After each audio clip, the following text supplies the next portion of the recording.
So yeah, so we're gonna go through this guy's video, okay? And then as I get points along to say or to respond to it, right? We'll cover it. Sound good? I don't know if this is gonna work. I have a whole bunch prepared, okay? But the video is so long, man. It's 40 minutes, and that's not a disrespect. That's not like an insult. But this guy put so much work into putting a well thought out video against what I had to say that I really didn't want to cut it short. But I honestly don't have time, so I don't have any more time to work on this. So I got about, I don't know, 20 minutes in maybe, and then we'll wing the rest, okay?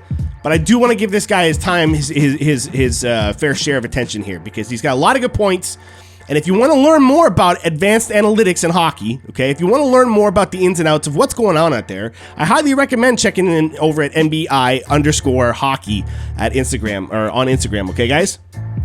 Because, I mean, you know, the man came prepared. And I almost didn't wear my Leaf stuff tonight for this. I almost didn't do it. I mean, obviously you can't hide the background, but I almost took it a little bit further back to try and be a little bit more professional tonight than I normally am. Not compared to this dude. This dude you'll see is super professional. Not me.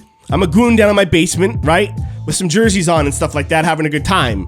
So let's be real about that, okay? Before this goes any further. Guys, it's gonna be a long one, so if you're watching the replay on YouTube and you're thinking, oh man, this guy's already rambling and we haven't even gotten into it yet, it's gonna be that kind of video. I'm just being honest. So bail out now or skip ahead to chunks, whatever. But it's gonna be a long video if you're watching this on YouTube, because we're gonna get into this tonight here, live on twitch.com, no, .tv, that's how they do it, /trubeleafer. Ready? Let me know if you guys can hear this guy okay. Okay, so you're into fantasy hockey. You're trying to put a sick team together. Look at that beauty, and you're looking for some way to kind of measure success. So he already did the whole intro here, and he was talking about how he's doing this out of respect. And you're looking for trust me, he's being genuine, he's being serious. So right here, so let's not rip into this guy, okay? NBI hockey, okay? He's doing this out of respect. He made it very clear. He's not here to actually be a jerk. He just wants to like get heated about talking stats, and I like it because this guy's way more qualified for a lot of the advanced analytics than I am. Clearly, as you'll see here. Kind of sets the parameters where he's talking about using it for fantasy hockey or for turn down the music a little bit, or the video game aspect of this. You can use whatever you want to determine your players in a video game. I don't really care. But later on, he does go on to mention GMs specifically. So I'm assuming by GMs he means like NHL GMs, not like fantasy owners. But yes, we'll touch on the fantasy hockey part. We'll touch on the actual GM. Talking about real GMs. I don't care what you use for video games, but just setting the parameters of what the stat should be used for. Hey, in today's hockey, there's an enormous look at that amount beauty of there, huh? Look at that guy. It can be really overwhelming, right? It doesn't have to be. I'm going to explain a new statistic that you can try. New statistic. That blows all those other ones out of the water. This part's kind of important here because he specifically says that this stat is going to blow the other ones out of the water. So I'm going to compare it specifically to those stats. I'm going to like that he's making that claim. So I'm going to put this up against all the other stats that all right. use. Because I think that's fair. That's what he said. He said these are going to blow them out of the water. Right, so I did. And it's called... But, what am I saying? Before this continues, I'm talking about what? I never said in this video yet. It's a very short video. I don't have time to explain everything. But I never said exactly what I'm comparing here, right? So when I say blow them out of the water, I'm talking about measuring success, okay? And I'm going to get into a lot more of that as this video continues. But for now, just remember that concept, okay? The reason why mine blows, my new stats that I'm trying to come up with here are blowing the other ones out of the water if you're trying to measure success. All right? Because that's the thing we all like to debate. All right? Here we go. Called the Intangibility Rating. Intangibility Rating. Stats are useless, but if you want to see the big picture, the not that they're useless. Story of what's going on out there, Intangibility Rating. Big picture, okay? Follow me. This part here is kind of funny because he says it covers like the big picture. And yet plus minus only focuses on one single play on the ice. It only cares if the puck goes in the net, which doesn't cover the big picture at all. Because like deking around the entire defense and then hitting the post wouldn't count, even though that's... We'll get into the rest of that sentence there, but first he was talking about it only focuses on one play, right? Plus minus only focuses on one play. Wrong, all right? Wrong. Plus minus is the result of all plays before it. That is what plus minus is. It is not just a focus on, oh, who scored the goal. It's not. It's the 5 guys on the ice that scored the goal. So from the time that all 5 of those guys entered the rink together, right? On a shift change, whatever, a mixed mash of lines, whatever happened, those 5 guys created success together. That's what we're measuring, right? Because the success is the result in a plus or a minus or a 0. And we'll get to that as well too. Very probably like a goal if you're shooting from the slot like 9 out of 10 times. Or a shot gets blocked or whatever, right? Like things can happen in a game that don't account to goals, but would like 90% of the time. Same thing the other way, right? Like a shot. So, right? He just said there's a whole bunch of things that can happen in hockey that can like attribute to a goal, right? Plus minus. How many times do you say, right? That like if you're getting a plus, you might have just done something barely mattered to the play, but in some way it did, right? Because we're talking about it. It affects things. So if you did that one thing, you should get a little bit of credit for it, no? Right? Go in from center ice that would go in once in every 100 times, but plus minus counts that play as a goal, but obviously expected goals or whatever would just basically ignore it. So right, so he's talking about if you score from like center ice randomly, right? Expected goals would pretty much ignore that, right? It would talk about how they pretty much ignore that. Well, why? The comparison there is one guy skates through 5 guys, basically, McDavid styles, and rings it off the post. That should be given a lot more value when you're measuring success compared to the guy who could have very well scored, right, from center ice. But let's just say he didn't, even for this argument, didn't score, but got close, right? How did you get close from center ice? Must have been a fluke, must have been luck. Not necessarily. The guy rushing through 5 guys to go in and ring it off the post, he might be tunnel visioned. The reason why maybe that shouldn't get as much credit as you think it should is because while dancing through 5 guys and getting a shot on net is impressive, there could have been 1 or 2 other simpler plays that could have resulted in a goal had the guy had his head up and paying attention to his peers instead of just worrying about, I'm gonna rush to the net, 1v5, let's go. Right? Players are guilty of that sometimes. Not everyone that goes through 5, sometimes that's the best option, and they make it happen, and guys like McDavid are magic at it, right? So there's not discrediting those moments, right? Because they'll result in goals. But just because you did something impressive doesn't mean you should get credit for the lack of success at the end. The guy shooting from center ice could have straight up saw the goalie gazing off into the crowd for a second. It happens. You catch goalie snoozing. Maybe the goalie was already coming out of the net anticipating the dump in, so he's going to try and cut it off and feed it to one of his guys. Happens all the time in hockey. Goalies start cheating their way out of the net to get a head start on that dump in because they're reading the guy who's winding up and they're figuring, he's dumping it in. No way he's going to try and hit the net from center ice. But that particular shooter on that particular moment could have noticed that variable and said, wha-bam, and just put it on net. Now, maybe they didn't even score. Maybe the goalie was able to reach back in time and get a Malcolm Subban reverse back spin on it or something like that. And still, still come up with a great save. But it was almost a goal. In fact, when you're that smart, it should almost be expected, you might say. Right? I don't know. But that's all I'm saying is that you're talking about eliminating one type of goal, which could have been actually the smarter, better play than the other guy who seemingly looked amazing because he physically went through 5 guys. But should he have? If he's a great hockey player, maybe not. And knowing the difference is what makes you go from great to elite. You know what I mean? From superstar to a piece of history. We're measuring success here. We want to see how high this thing can go. So maybe there was better options that the guy who danced through everybody should have taken. That's all I'm saying. It's funny that he says that this covers the whole picture, but like in a 1-0 game, plus minus says there was one play that actually mattered. Like it will track 1 second of a play instead of the entire game. So no. Again, right? We care about the whole sum of all the events that took place from the moment all 5 players entered the ice surface, right?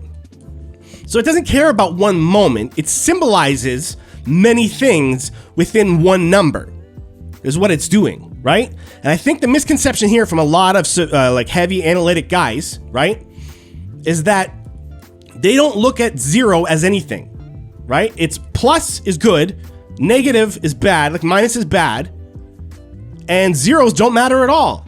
We're not even keeping track of them. Yeah, we might not be keeping track of them. We're not counting up zeros, right? But zeros are still good. Zeros are still good in plus minus. I would rather have an entire career of 0 than end up my career with minus 100, something or other. Trust me. Trust me, a minus 0 is a lot better career for you. More fun to play your entire career than being a minus anything after that many years. Especially if it's like really far down compared to 0. 0's nice. All right? 0's nice. So let's get that out of the way right now. If you're going to use plus minus for anything, you have to give 0 credit as well. You didn't give anything up, man. You know what I mean? You didn't give anything up.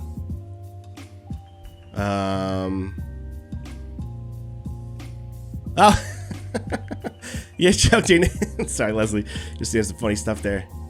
So, whereas in like a 1-0 game, there'd be like 75 to 100 like good. expected goals points in a game. For example, I don't know, it's probably an underestimate, but you get what I mean. The plus minus doesn't encompass the whole picture. It focuses on very, very small, minute aspects of a game.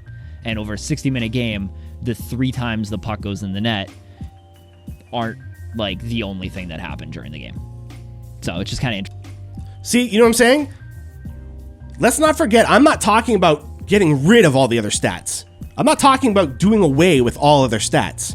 But start with plus minus. Plus minus to me, right? Turning it into the intangibility rating, which is plus minus divided by games played. Okay, for now, we might tweak it. But that's what we're going for first, okay? If there is not enough conclusive evidence when you're looking at plus minus, if there's not enough evidence there, all you have to do is start looking at the other details then. And if you want to use a lot of the advanced analytics that you're about to quote throughout this video and stuff, by all means, man. By all means. All I'm saying to guys like Thievis who are trying to get me to chug the bottle right now,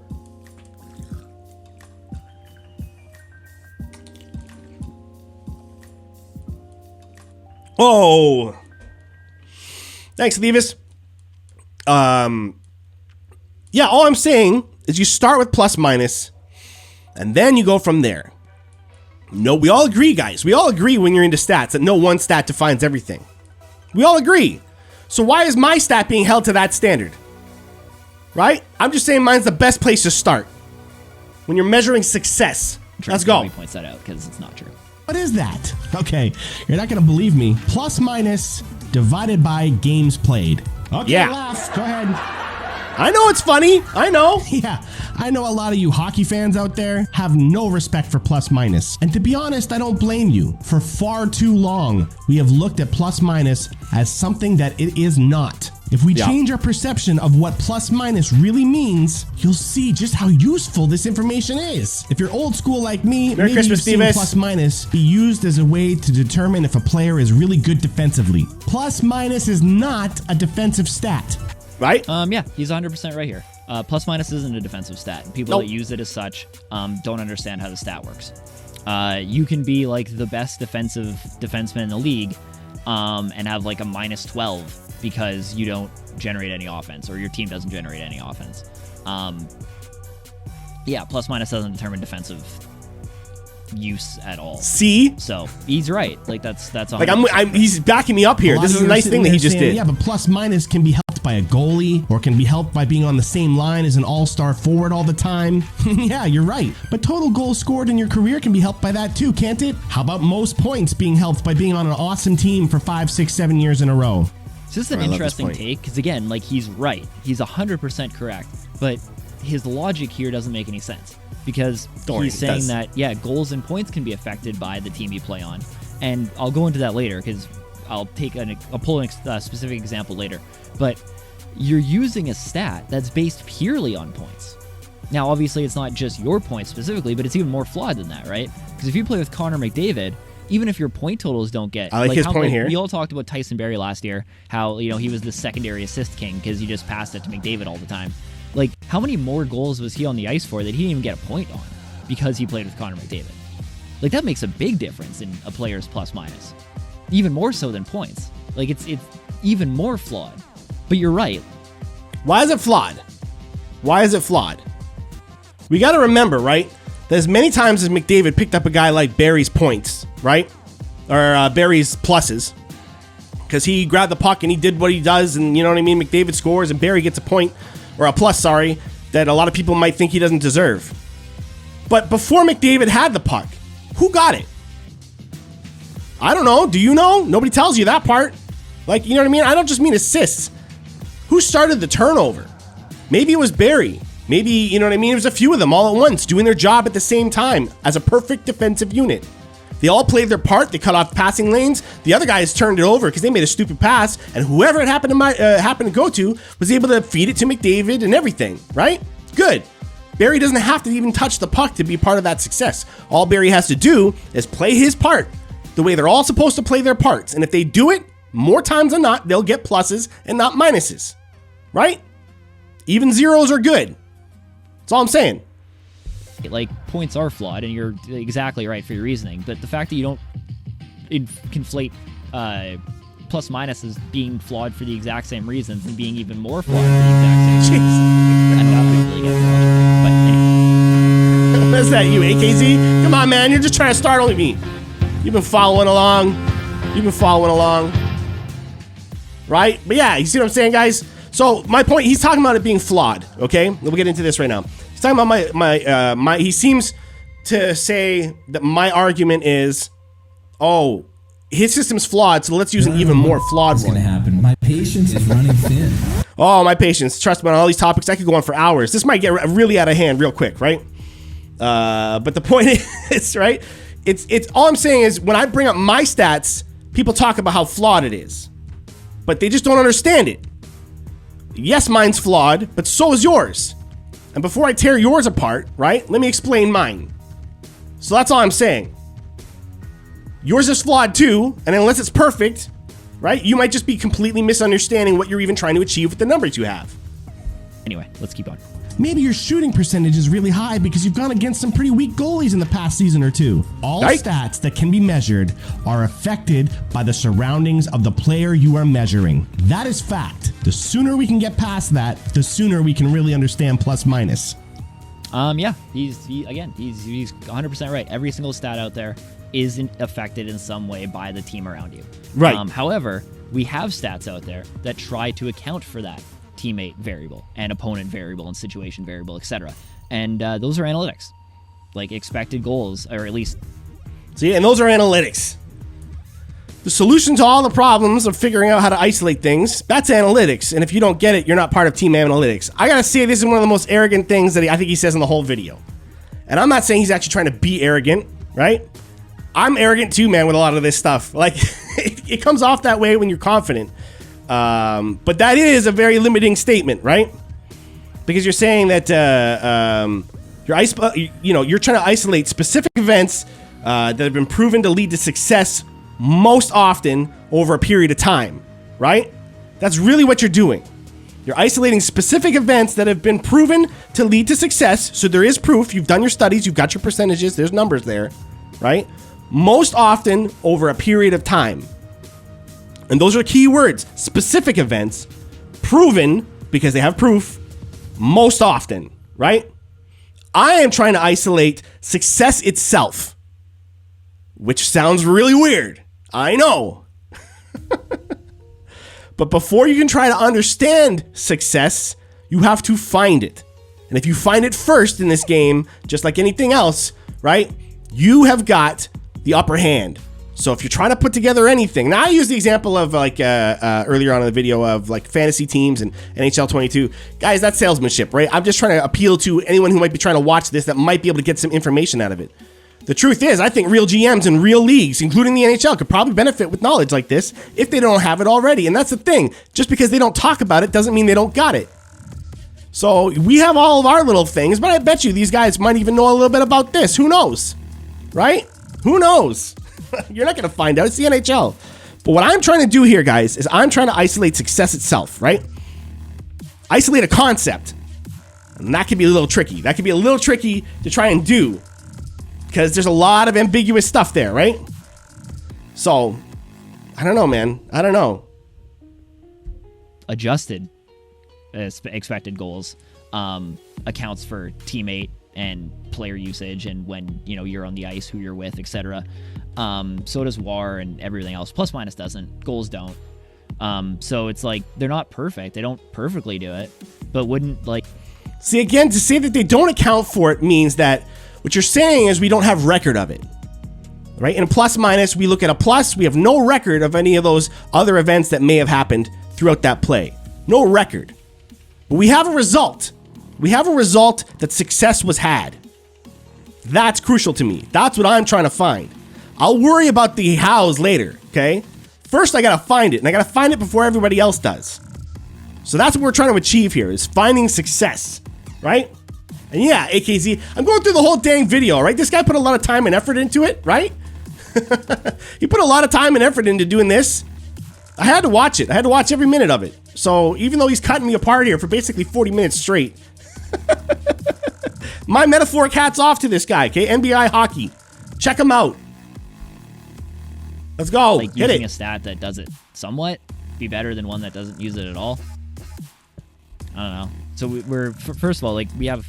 See, and again, isn't it better to use ones that are more detailed than one that is just not? Why is it better then? Like better to do this or this? In my world of analytics, I'm welcoming all your stats. I'm welcoming all your stats, but this is where we start. My stat is what I think is where we should start. And that's going to come into play later when we talk about trying to come up with philosophies for a team. All right? Follow me here. This is weird stuff. This is weird stuff, guys. I know. Expected goals, which tracks way more events during a game than just a couple, right? Like at the most, let's say the average NHL game has like 4 or 5 goals, right? So instead of tracking 5 moments in a game, we have a track that tracks like 100 different events. And we have one that tries to isolate for an individual player compared to one that's completely dependent on the team around you. Okay. No. Couple things wrong with that, right? I gotta hear that again. Man. That's just too good. That's just too good. Be better than one that doesn't use it at all. Right? One that doesn't use it at all. I don't know. So we're first of all, like we have expected goals, which tracks way more events during a game than just a couple, right? Like at the most, let's say the average NHL game has like 4 or 5 goals, right? So instead of tracking 5 moments in a game, we have a track that tracks like 100 different events. And we have one that tries to isolate for an individual player compared to one that's completely dependent on the team around you. Right. Catch that now, right? So we're talking about isolating a player, right? As opposed to my stat, which is completely dependent on your teammates. Says he, right? Says he. All right?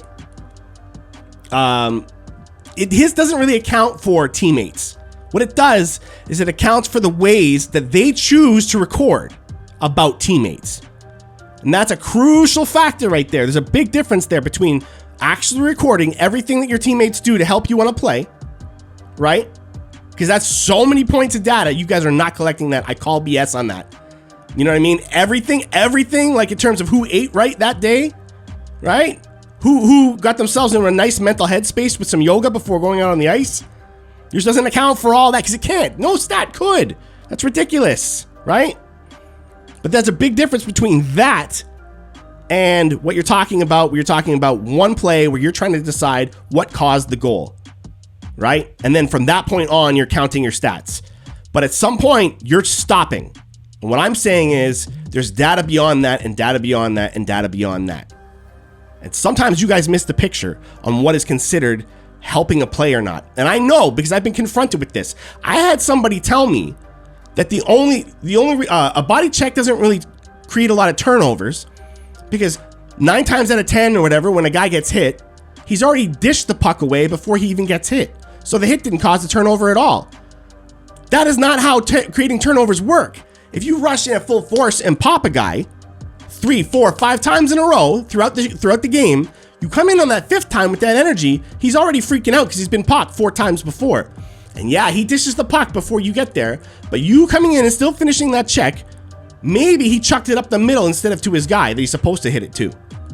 So now there's a reverse breakaway going the other way. Maybe he puts it out over the glass out of panic and catches a delay of game penalty in a major playoff series against a team rival. You know what I mean? You never know. It's happened to guys. If you intimidate with hits, you create turnovers, right? And just by saying that because I hit the guy and he didn't have the puck already, that means that there's no turnovers from hits. Shows you don't know what's causing the turnover. So that's all I'm saying. They are choosing stats that they feel contribute to goals. And it's not enough. It's not enough. I like where they're going with it. I like how much they actually collect. But it's time we get more. That's what we're going for. More and more and more to show the result of intangibility, right? The result of intangibility. I'm not convinced yet, but let's keep going. Maybe my mind will be changed. Some of you think that plus minus is way too vague. And you know what? You've got a point. Yes, it is. But that's because plus minus covers everything that we measure and everything that we don't. The intangibles. See, when you're looking at things like XGA, or maybe you're looking at RAPM, all of those stats are far too selective to... Quick little sidebar here. I like this point. RAPM actually isn't a stat in itself. It's a method of isolating a player. It's not actually the statistic. You can't like sort like RAPM leaders. So just an interesting thing there on research. Again, it could just be a miscommunication, but yeah, RAPM is not a stat. It's a method of isolating a player. It's a category of statistics, but it's not a stat in itself. give you a big... Here's the thing about that. You think I don't have an answer for that, but I do. It's a very simple answer, and I can't believe you missed it. I'm an idiot. And what I mean by that is, I don't always put things in the right words when I'm trying to communicate them. When you guys see the recorded versions of them, this is as clean as I can get it.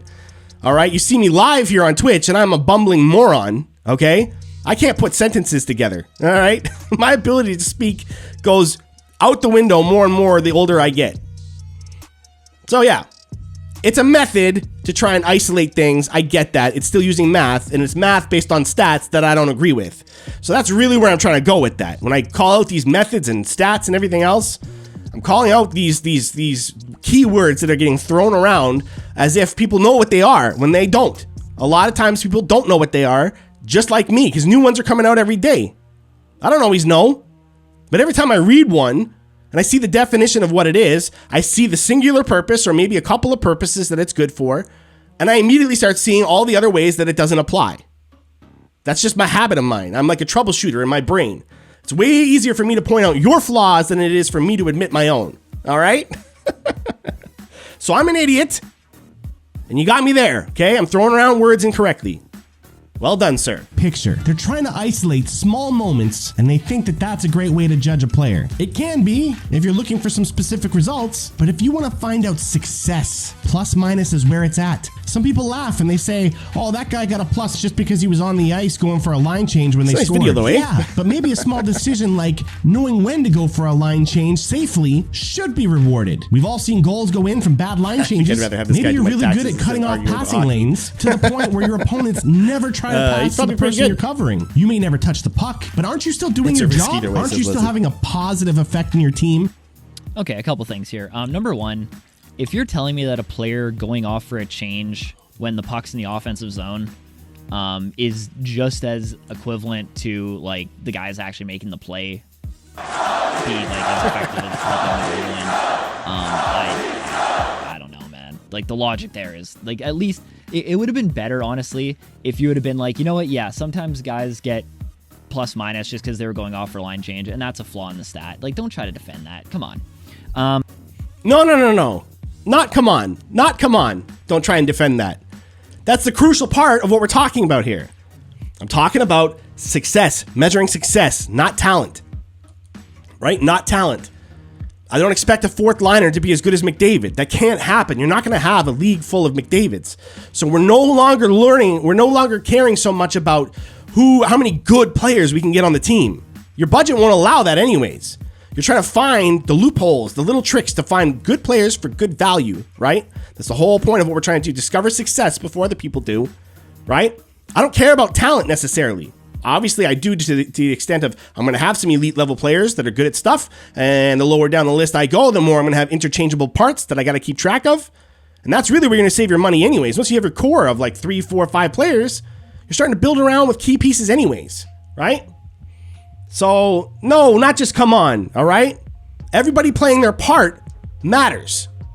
right? Plus minus matters. It's everybody doing their part while they're out there. Also, the other thing is you said players going for bad line changes lead to goals. Absolutely they do. But, however, they don't usually get a negative for it, plus minus wise. The player coming on the ice for them, who's like stranded in the neutral zone, gets the minus. Because by the time the puck goes in, 99% of the time, the player going for the line change is already on the bench. So you're actually punishing the player coming off the bench who can't do anything about the play for that negative. So yeah, the player going off for a line change might get a positive one way, but it's very rare they get the negative the other way. Right? You can't prove that. You can't prove that. And I'll tell you why I can't prove that. Because you can't prove how many times guys bail on a bad line change and now they're out of position. Right? You're not keeping track of times where guys went to think about the line change, right? And then had to double back because they realized, oh, I can't make that now. But they're out of position now. So, honestly, sick point though. Sick point about bringing up the fact that a lot of guys are going to get punished coming off the boards, right? Coming off the bench on a bad line change, and they're going to have to pay the price for it with a minus. You're right. But we also talked about all those ones that McDavid's going to get for you, right? Where you're just skating to the bench and you caught some going your way. Success, baby. You know what I mean? Sometimes it goes your way and sometimes it doesn't.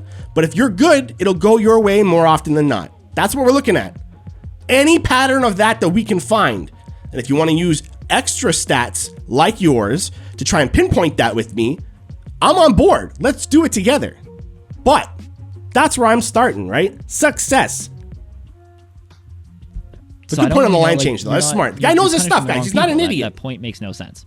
Second of all, the whole a good defensive player can stop like a rush example is absolutely true. And we have possession metrics that can track that. We have percentages of dump-ins that players force compared to carry-in attempts.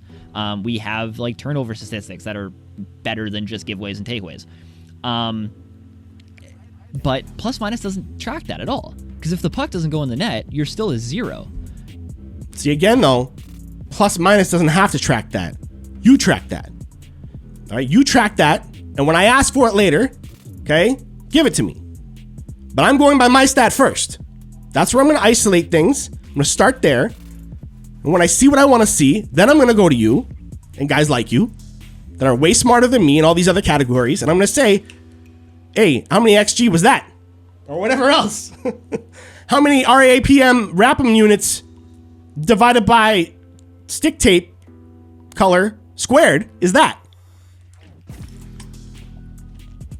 And you're going to tell me because you're way smarter at it than me. Right? Like you could do that. Like let's talk about Jonas Brodin because he's great at okay, let's do that. Brodin's ability to stop rushes at the blue line is incredible. If he does that 10 times during a game, right, he'll still be a 0. But if his defensive partner screws up once and allows a 2-on-1, then the puck goes in the net, he gets a -1 for that game. And if the game ends 1-0, as I said before, then he was a -1, and those 10 attempts that he stopped rushes aren't accounted for at all. Right? Yes, they are. Yes, they are. Because if you lost the game 1-0 and you caught the -1, what coach in their right mind can be mad at that player? It was a 1-0 game, man. You see what I'm saying? So -1 in one game means nothing. If the game could be 1-0, 2-0, the game could be 12-0. If you catch a -1 at any point, okay, that's the only thing you catch for one game, I don't care. That's not a bad stat. You're looking at it like it's the end of the world. Like I'm going to write this guy off and say he sucks because he's in the minus, and he sucks or he's awesome because he's in the plus. First of all, ain't nobody in the plus in a game like that, right? Now those zeros are good. They didn't sacrifice the one, right? But it's one game, one goal. I'm not too concerned about it at all. So my threshold of what I consider a good rating or whatever at that point is going to vary because the situation's changed. I'm still using the stat, but my criteria of what is like of how high up that has to be changes with me and with you if you use it, right? I just want to see it. I'll determine if it's a good number or not. I don't need you guys or anybody else to tell me that a guy with a -1 in a 1-0 game means he sucks. I didn't say that, right? So let's not forget, you guys are using the stat to do that to a player, not me. I wouldn't hold a player to that kind of ridiculous standard. You see? That -1 to me is just as good as all the zeros. I'm looking at my team going, how come we didn't score? What's going on? We got to figure out how to score. What the heck happened out there? 60 minutes and we can't score a goal? You know what I mean? Nothing else matters to me beyond that point. That, you know, if I'm coaching. Right now, you could argue the game would have been 9-0, but what? Like, we don't know that, right? Like, let's say his goalie bails him out 4 times if he doesn't stop them. It's just there's too many variables there that you're not accounting for at all. And to say again, you're accounting for those variables. I'm accounting for the result of your variables. I'm accounting for the result of all your variables because you know what? A plus can happen infinite amount of ways. A plus can happen infinite amount of ways. You can track all the ways all you want, but you're never going to find success there. You're never going to find success in just counting the different ways that people have done things, right? The ways don't matter. In the end, it's about who did it and how they did it. But the more important factor is, did they do it?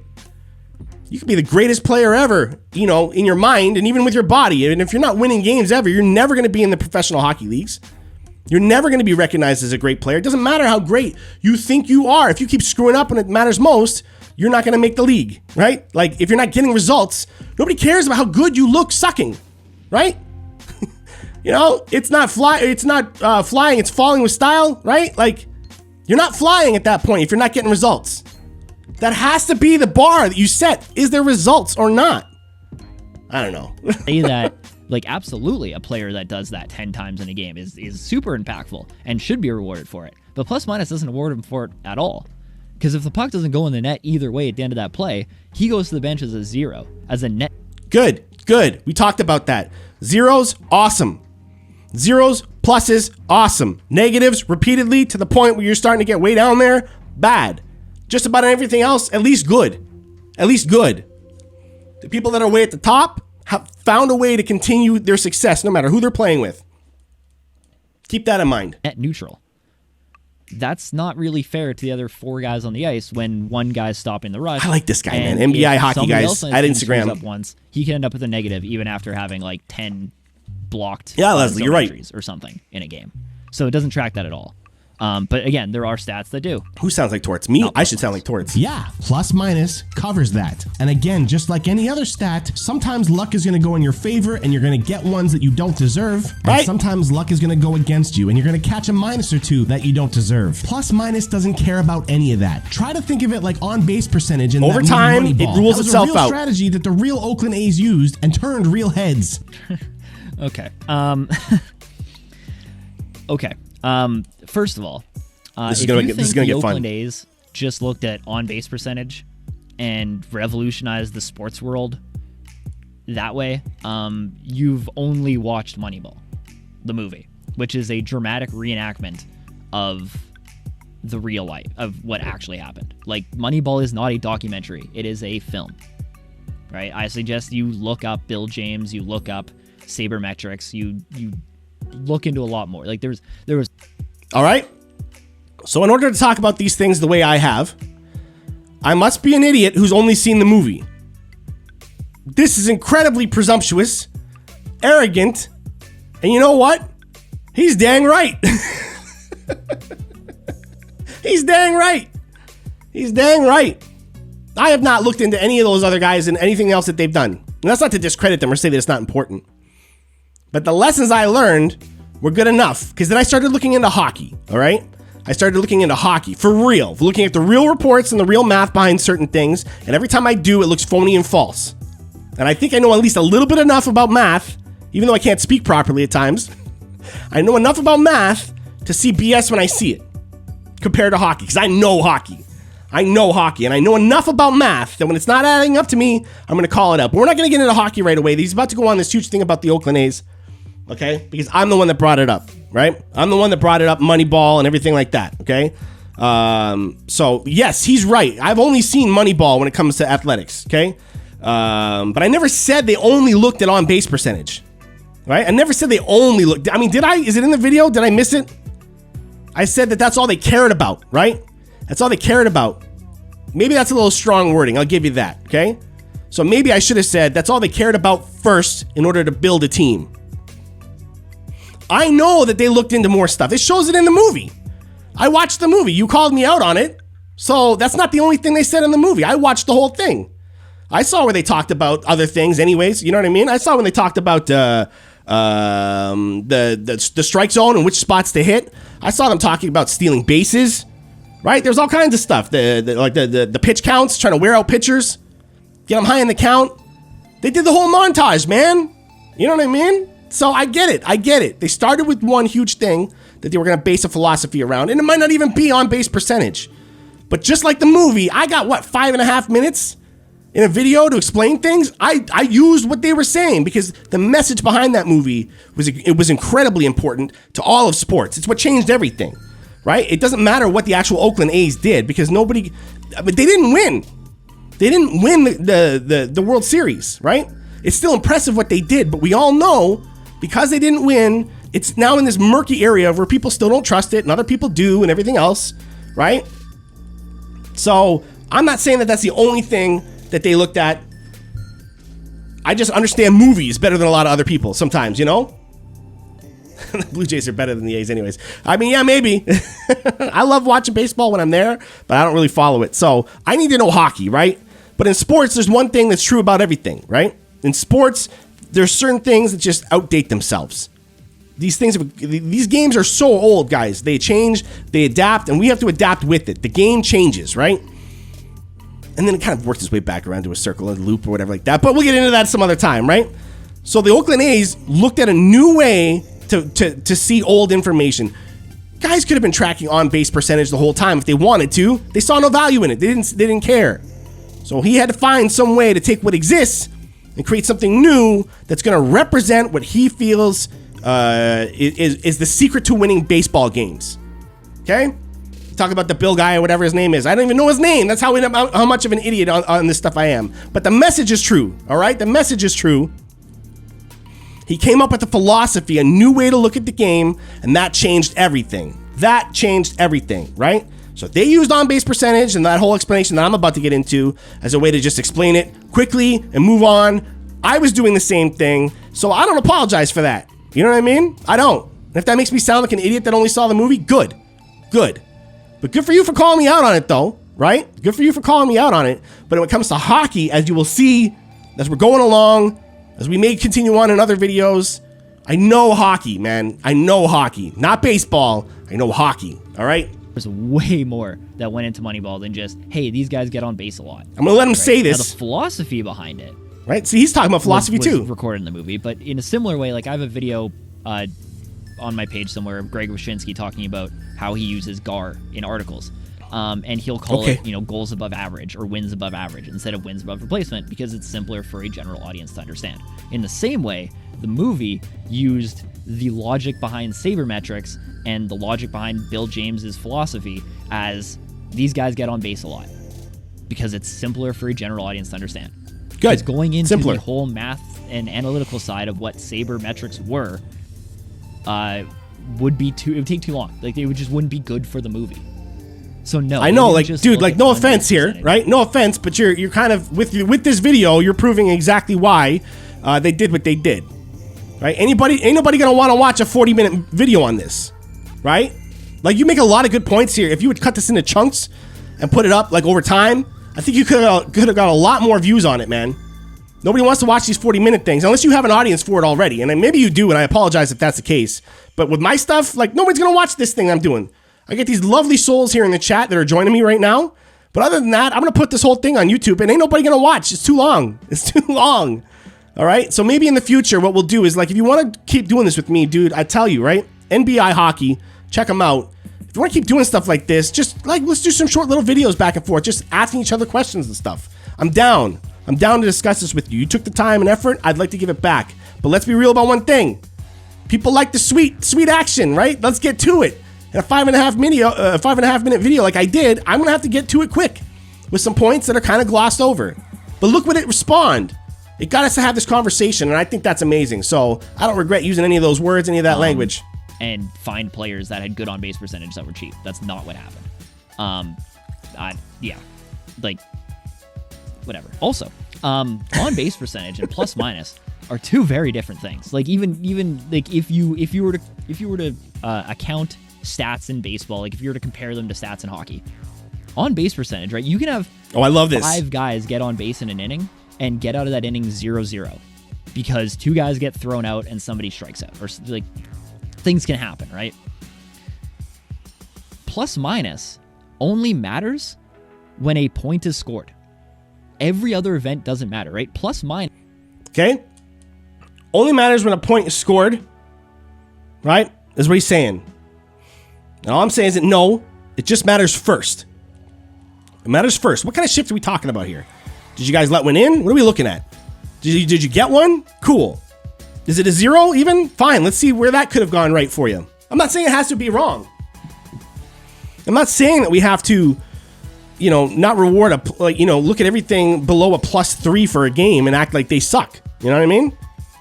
But we look there first to see what's going on, to measure the success. And then we get into the nuts and bolts of it all, right?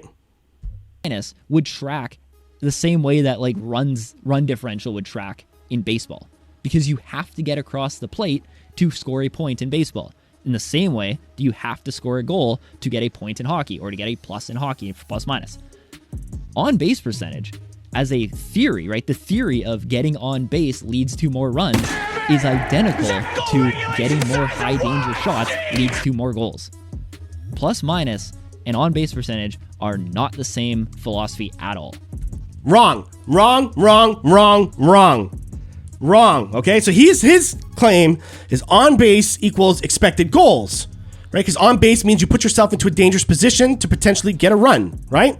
And I get that connection, right? Whereas XG is you get yourself into a good position to score on the ice and you didn't really score or not, right? Well, here's the thing with that. It's baseball and hockey, man. Like, first of all, there is no literal swap, right? So the fact that you're putting those two together, I get what you're saying. And I think you have a point. If you're trying to measure certain things, maybe it is better to look at it your way than mine on this one, right? But I don't make that equation at all right? Because there is no literal swap, right? I say high danger hits equals XG, right? I don't know what you call that in baseball. I don't know what the stat is for that. But I'm talking about you hit the ball within the park, let's say. Let's exclude home runs because that's obviously a good thing, right? But anything inside the park that's a fair ball, I'm sure there's spots that if you hit it, it's like the danger zone, right? What do they call it? The gap? Something like that? I don't know. You hit it to the gap. You go buy some jeans, some khakis. I don't know, guys. It's baseball. But I know enough to say that there are hits that are going to be measured as that was a dangerous hit. That is XG in hockey. It's an attempt where you manipulated something and had all the control. You had all the control to do the thing you're about to do. You got to the right position, right? And you manipulated the medium in which you perform your sport, either a baseball and a baseball bat or a hockey stick and a hockey puck. You manipulated something, you took an attempt at it, and something good happened, even though it might not have directly led to a run at that moment or a point. Okay? That is the correlation there. High danger hits equals XG, right? But you can get on base without skill. Right? You can get on base without skill. You can get on base by getting hit. You can get on base by having a bunch of bad pitches go against you, and you just had a good eye. Maybe you didn't even have a good eye. You could have just not swung at 7 pitches and still got a walk. If the pitcher sucks enough, if he has a choking moment, or whatever else, right?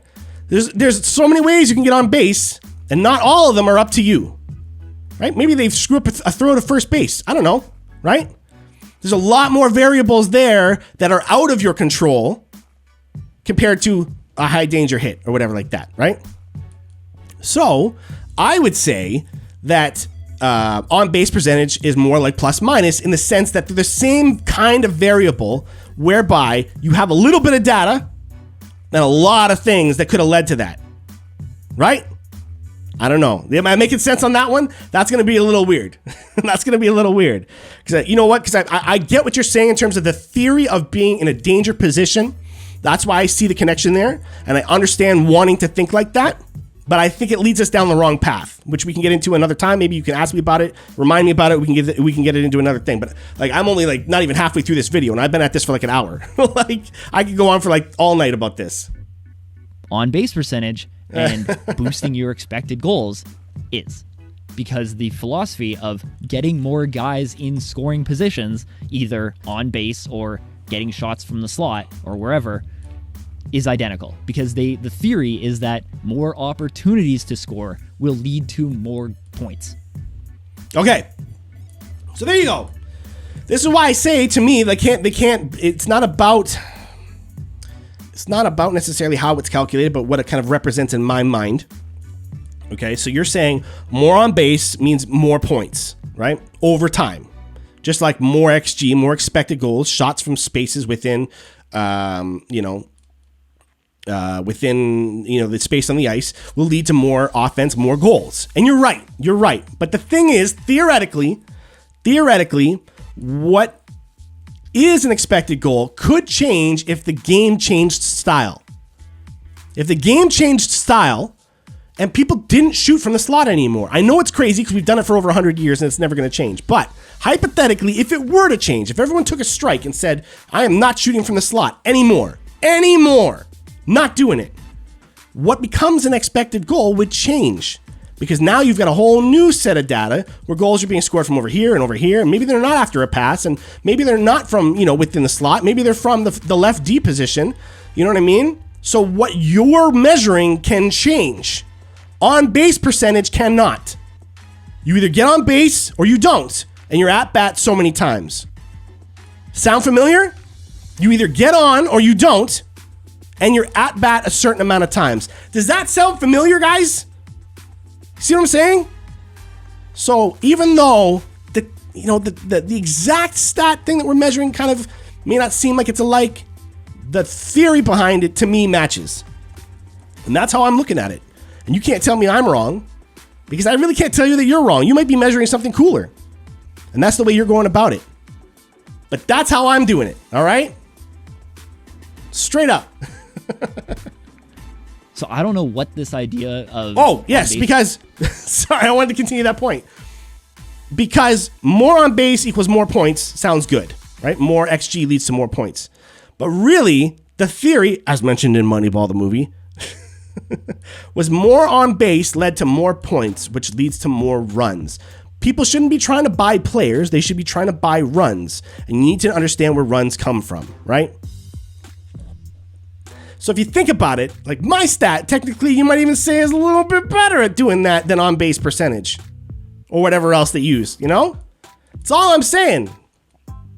I'm trying to measure the success first, and then we'll get into the nuts and bolts. Then we'll get into the recipe of how that happened. But I bet you I'll find success sooner than you with a stat like this. If you're not going to use it, I will, Percentage is equal to plus minus came from, but it's not accurate at all. Like that's opinion. On base percentage. That's is opinion. Literally what expected goals try to do. Like that's where the idea came from. Like the philosophy behind WAR models in hockey are based on Bill James's WAR model in baseball. See? Okay, right there. Do you see what I'm saying? You're treating what I'm saying as if mine's made up nonsense and yours is total fact. Completely provable with numbers and everything else.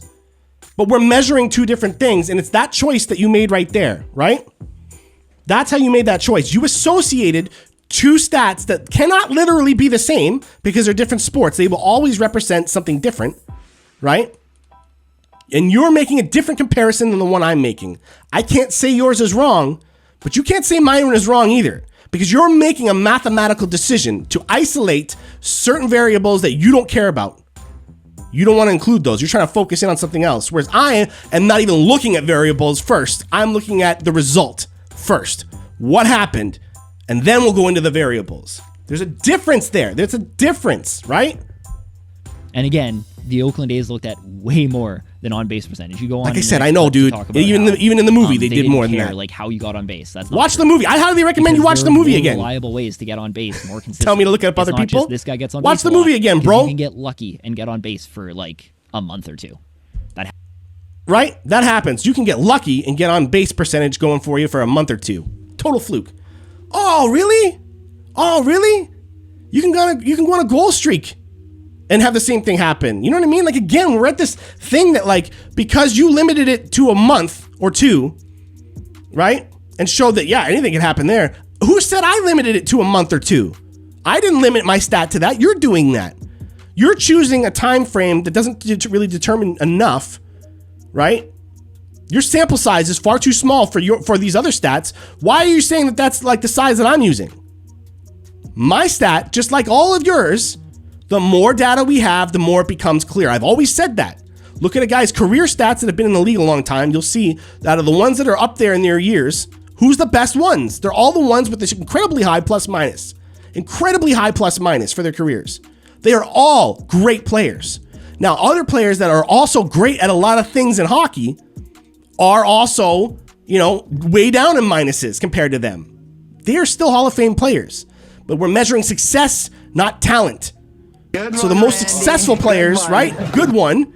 The most successful players in their careers end up with high pluses. That's it. Okay? So you're making a choice, I'm making a choice. You have to respect mine as long as I respect yours, and I do, because I'm telling you, there's lots of places for advanced analytics, a lot of places. But y'all getting too cocky with it, and it's time you take it down a notch, all right? Be humble. It happens. There's a lot more reliable ways to see if somebody gets on base consistently than just on base percentage. But again, I think it comes down to you've only watched the movie. I suggest reading the book. The book's really good. I suggest you learn some hockey. Research on Bill James and no offense, sabermetrics, because you'd realize I don't see any hockey equipment in the back there. They didn't care how you got on base. I don't see any sticks. I don't see any gloves. They don't care whether you hit a grounder down the line. They don't care if you hit a grand slam home Sorry, run. no disrespect, but there's a lot of knowledge I picked up playing hockey for as long as I have at a low level that I have. I don't believe the plus minus is a great indicator of success. That equals something in life. You can't discredit that just because you don't understand it. Any idiot can catch a +2 in the NHL just by being at the right place at the right time. It's true, but I dare you to do this little assignment. Find your favorite stats page, look up all the stats of the current. We were just talking about this, and look at the. We were just talking about this. Minus. Leading the way is Zdeno Chara. Zdeno Chara. Joe Thornton, Jonathan Taves, Sidney Crosby, Patrice Bergeron, Duncan Keith. Need I go on? Yes. This is an interesting. Yes, keep going. Keep going, whoever else. All right? List them all in the chat if you want. All right? Jeez. That means something. Don't discredit that. That a lot of people won't understand. And people look at models in general in this way. And this came up a lot with Don Lecision's fantasy projection model this summer. I think it was Dom's. It was either Dom's or Evolving Wilds. I can't remember. Anyway, one of them had Connor McDavid at 97 points this season, and people freaked out. And the point, and outliers, extreme outliers, superstars in the league, will always be underrated by any kind of model. Because it's this is again more about analytics than plus minus, but again, it works the same way, right? If you judge a model based on what the top 10, 15 players look like, you're not doing the model justice, because most stats are meant to track the entire league. So, okay. So they're saying mine doesn't track the entire league, right? It only shows up in the top players, right? But that's not really true, okay? See, because you can get clever with this stuff. You don't have to use my intangibility ratings, right? Plus minus divided by games played. You don't have to use that to do what you think you need to do with it. You're misusing it, not me, right? So what you can do is you can look at the top 15 players for an intangibility rating for the season, you know what I mean, or for a career, or whatever time frame you decide you want to look at. You can look at the people succeeding the most, right? And some of them will not be elite superstars getting paid millions of dollars, super millions of dollars. Some of them won't be. It doesn't mean that they're playing as good as McDavid. What it means is that they're doing their job correctly, and maybe your team is similar enough to theirs that if you had a guy with that kind of stats on your team, right? A guy with that kind of stats on your team, not just the plus minus rating, but all the other stuff, right? All the other, expected goals and stuff that you're measuring. If I looked at who was doing well with intangibility rating and then looked at their advanced analytics, maybe I can find a player with a minus 22 that's got those same analytics on a bad team. Right? Where it's yeah, but he plays like so-and-so, and they're paying him this amount of money. Oh, maybe I can get myself a third-line center who knows how to kill penalties, who knows how to chase down incredibly fast guys with the puck and keep the puck in their zone while my stars can catch a break and get their lungs back. Maybe I can get the one with minus 22 because he looks an awful lot like the one with the plus or with the intangibility rating of a 1.187, right? As opposed to a 0.282. So you can kind of flip it around on its head. And yeah, did I think about that after you came up with this video against me? You dang right. You dang right. You know what I mean? I didn't have that answer when I saw this video. So that's why I like when you guys reach out to me with this stuff. This is great because it causes me to think about stuff too. And that's what I'm thinking right there. That's how you can do that. Find someone who's succeeding on a good team that's like, you know, in the price range that you're looking for. Then find someone, right, with the same kind of stats, way better price point because, like, technically their intangibility rating sucks. That's up to you, man. You don't have to use this thing one way. It's more like pi, man. It's more like a ratio. You know what I mean? I don't even know how to explain it. This isn't making sense. I know to math people, they're freaking out probably right now watching this and pulling their hair out. And I don't blame you. But trust me, I'm right about something here. And I might not be putting it in the best mathematical terms. So maybe you should have worked with me and we could like write a book about this stuff and change the world. I don't know. But I'm telling you, I know enough about hockey that I can see where your math is going wrong. And I'm trying to fix it. Okay? Or not fix it, but bring something to the table that complements it. How about that? All right? Enough talk about me fixing it, right? I'm still going to say it a bunch of times. But it's a relationship. You got to use both. All right? And you can flip-flop them around. And you find your ratios for success. Does that make sense? Does that make sense? So yeah, you can track everybody in the league with it. Like in Dom's fantasy projection model, it had McDavid really low because if you were to adjust the model to work to like make McDavid accurate, like to give McDavid like 160 points, his like average NHL player would be getting like 60 points a season, which isn't right. Like it was more reliable to tone down McDavid's results than to tune up the entire rest of the league to match his production. And see, and I get that. I get that. In order to make the math work that they're trying to achieve, they are choosing to go outside, right, and bring someone down, right, mathematically to pretend that his number isn't what it's projected to be so that it doesn't screw up the rest of the data for the rest of the league because they're trying to guess as many players correctly as they possibly can. And they don't want McDavid's stats screwing up the data that they're trying to collect for basically the rest of the league that can't keep up with them, right?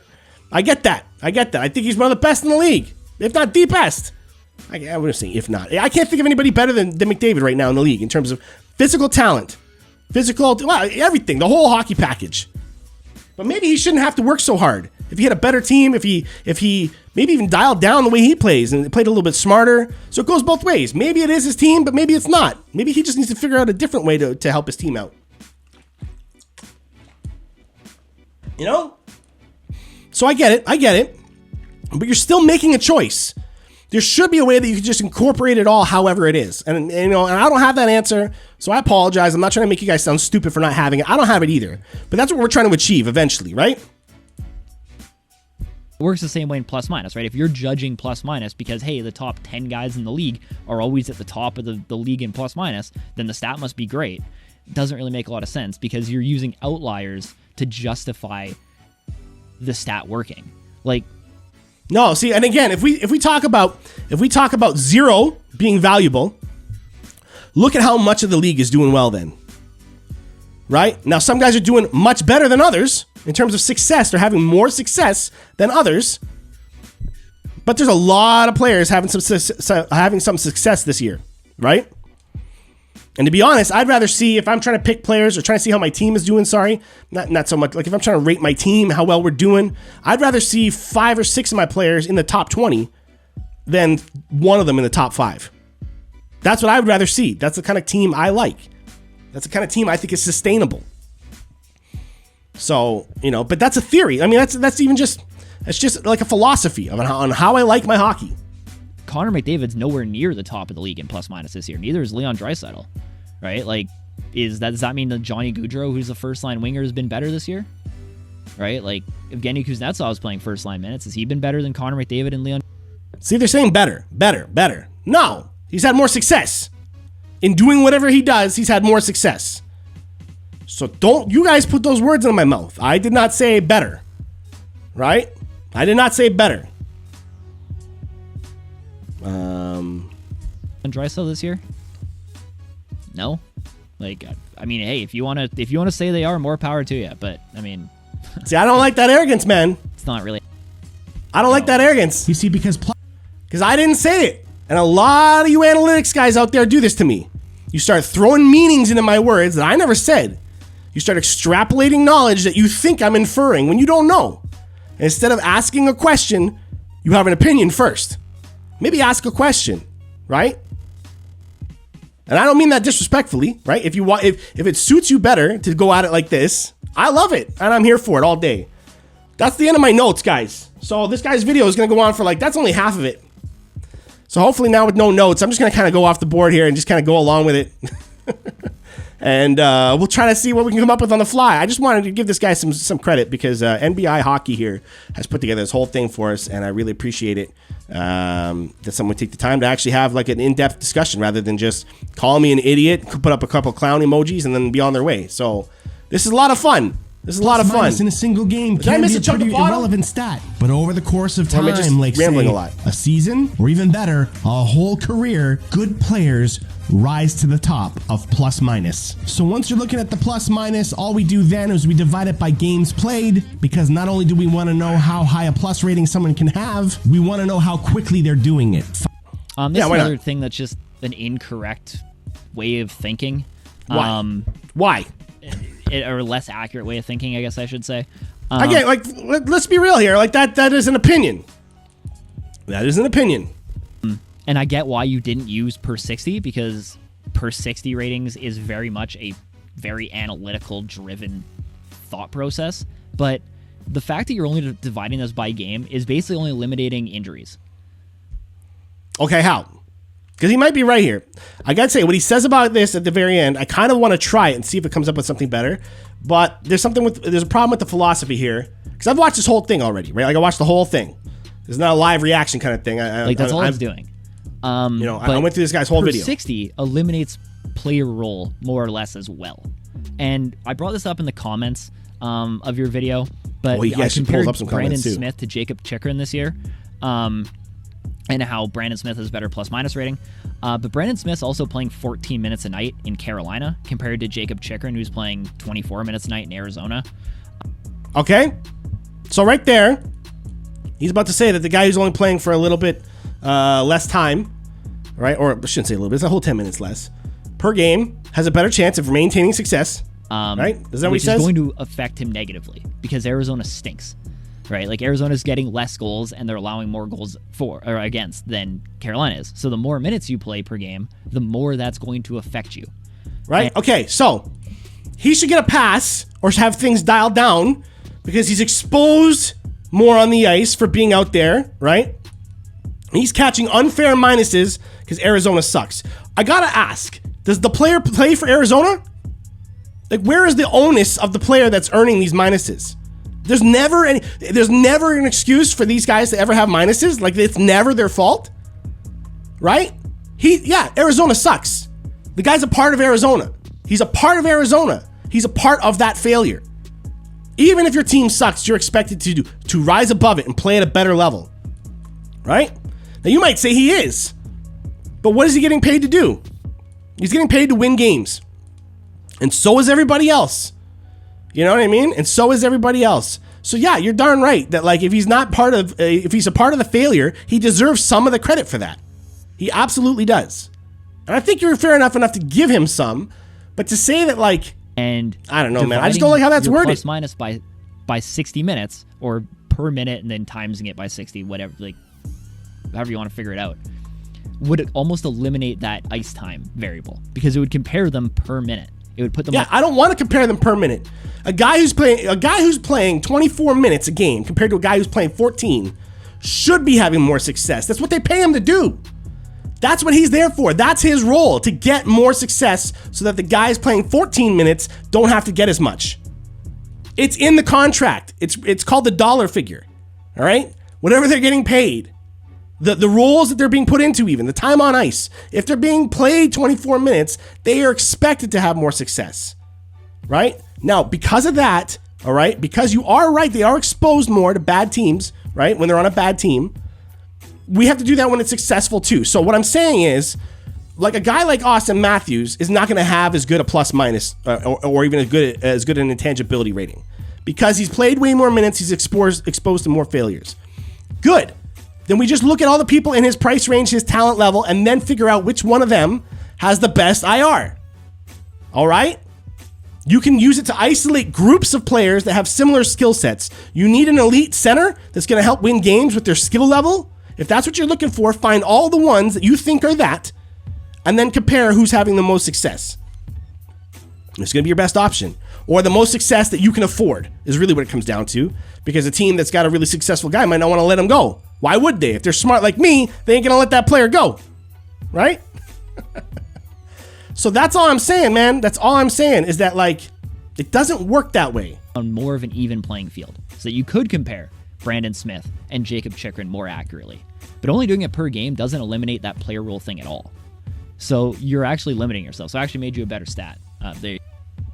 Oh, you made me a better stat. There's even a better stat than the intangibility rating. It's the intangibility. Wrong. So wrong. Because you made a choice. You're wanting to compare them on an even playing field per minute. That's just a choice. There's nothing to say that you're going to get a better result with your predictions than mine because of that. You just whipped it together right now.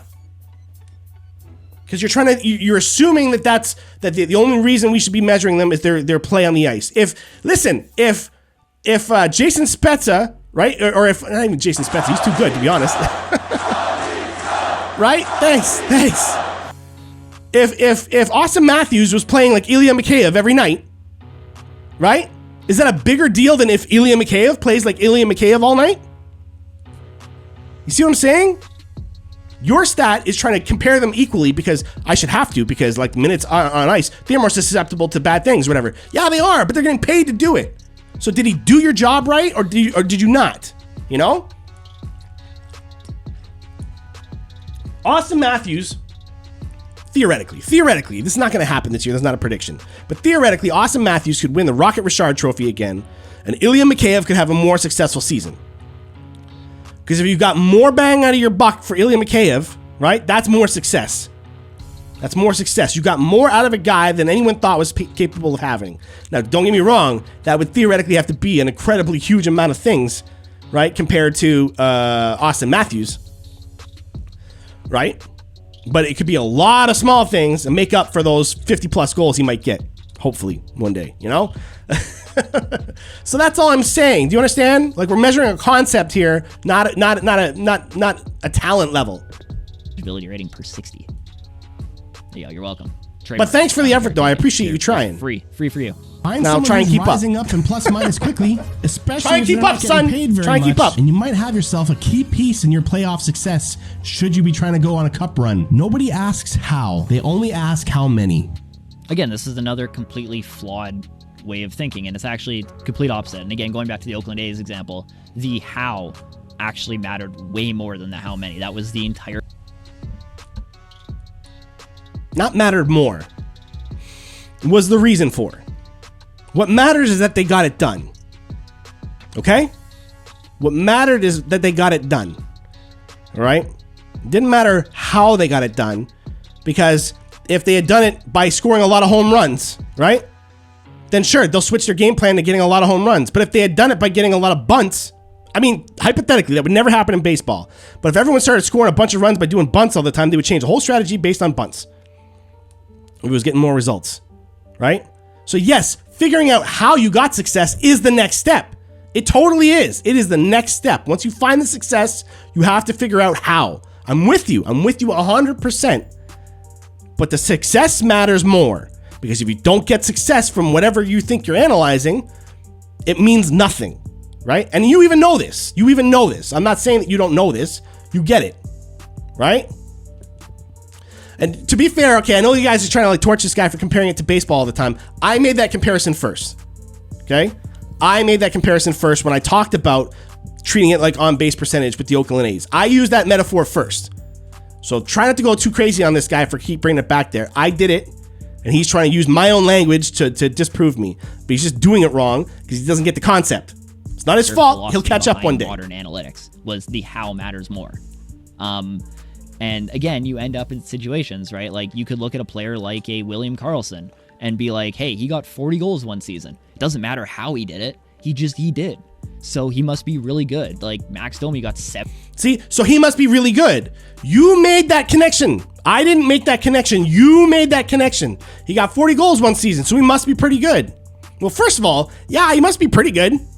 You know, he doesn't have to be elite, but let's give respect where respect's due. Having 40 goals in an NHL season is always pretty good. Even if it's just once. That's better than a guy who's never done it. I'm just saying, right? But you're making that connection, right? I'm not. 70 points this season. It doesn't matter how he did it. He did. What I'm saying by is it doesn't matter how. What I mean is the variables on how you got there don't matter. In terms of, it could happen an infinite amount of ways, man. Like, what you're not understanding is you're only tracking what has been. You will never know what's coming. Okay? You will never know what's coming. You can't. So all you're doing is tracking what has been. All right? And instead of trying to limit what has been to a pattern that you're looking for, which is what you guys are doing with all this stuff, expected goals and stuff like that, right?